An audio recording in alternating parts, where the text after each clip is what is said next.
Japanese whiskey is huge at the moment all around the world, and Japanese gin is not far behind it. Keep watching. Today I'm going to do a review on Kyoto gin. Hi everyone, so today I'm going to do a review on Kyoto dry gin, obviously made in Japan. It is created as a collaboration with a famous tea grower and blender by the name of Hori Shichimian. I hope I pronounced that properly. A specially selected number of uji teas are used to be the heart of the gin. Tencha and Karaguru provide intense aromas and really deep flavours and a beautiful sweetness in this gin. It's made at the Kyoto distillery, which is in the southern part of Kyoto City. This is close to the Fushimi region, which is well known for making sake for hundreds and hundreds of years. Now, enough talking about it, let's give it a taste. We were lucky to have the master distiller from Kyoto Tea come and visit us at the 18th Amendment Bar a couple of years ago, sort of pre-COVID. And it was so interesting to meet someone that was trying something as a Westerner in Japan and making such a great gin. So let's give it a bit of a nose.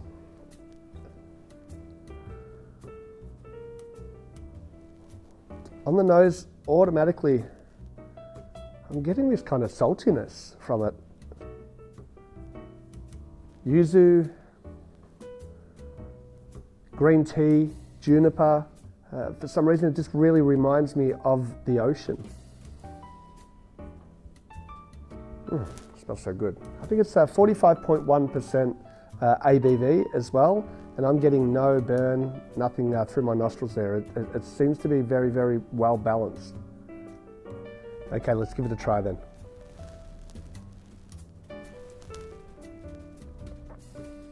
I'm getting this really nice kind of gentle sweetness.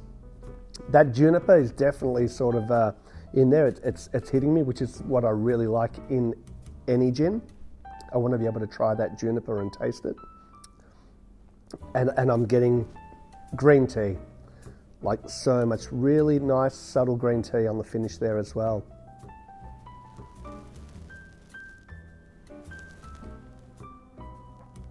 It's very different, but very good.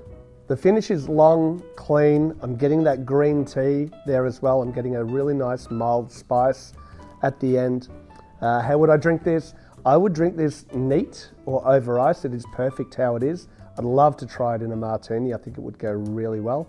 I'd probably do a really dry martini. I wouldn't want the vermouth to overtake the botanicals in this gin. Fever Tree Indian tonic, I think would go really well with this in a G&T as well. But to be honest with you, I think it's great just on its own.